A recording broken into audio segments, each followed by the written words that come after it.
welcome to our session on mobile audience. Everyone knows how big mobile is, but we just thought we'd remind everyone how big it's getting.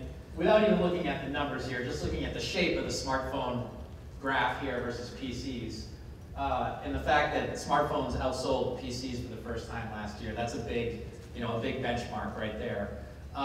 Basically, about everyone in the US has a cell phone now, and about half the people in the US has a smartphone. There are actually more cell phones in the US than there are people. There are stats like this that we've all seen that just talk to the explosion of this. There are a million different ways to target on mobile. I wanted to talk just about a few and have each of us have a chance to talk about some of the really standards that everyone should know about, so that when you leave this room, you know, all right, here are sort of the standby ways that I should target in mobile. Content targeting. Everyone knows about content targeting. This is the same thing we've always done in online. This is basically just putting your ad next to the right content. Location targeting, this is obviously what most of you are probably talking about and interested in mobile, and there are a bunch of different ways you can target by location. The very most basic of which is just zip code. Zip code targeting and content targeting are sort of the table stakes. When we start to talk about hyper-local targeting is when we're getting into the more modern approaches that some of you are probably hearing about now. Advertisers you're talking to, do you feel like they know the difference between these levels of targeting? Or are they still trying to figure it all out? Do you steer them to one or the other? Do you try to do all? What are you telling people these days?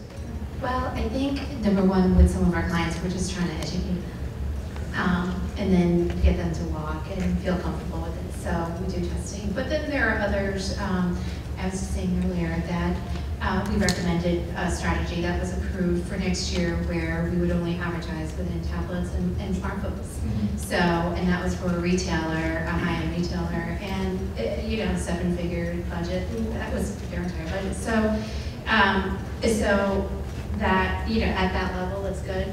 And then there are other brands. I have a liquor brand where we're just trying to target yacht clubs, for example. So we're looking at some location-based targeting as well.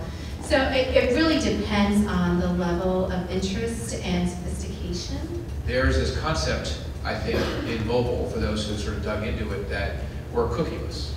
And because we're cookieless, targeting is bad. And I think one thing we'd like you to leave the room with is targeting is simply different. It is not in cookie. But the targeting is a very rich targeting environment to which people are able to target on content, location, on operating system, on geo, on a bunch of different pieces that are suitable for the way they want to run their mobile campaign. It's just, we have to start getting used to the idea that just like digital is different than TV, mobile is different than digital, and one of those differences is how you target. It is not necessarily true, it's how well you target. Those differences we can talk about as we go through this session. We're primarily focused on kind of the who, the consumer side that some folks have alluded to, but I actually view that as complementary to, in particular, location-based targeting. Because if you have the who is on the other end of that device, coupled with where they are, you start to get a pretty rich understanding of how you should be messaging to them.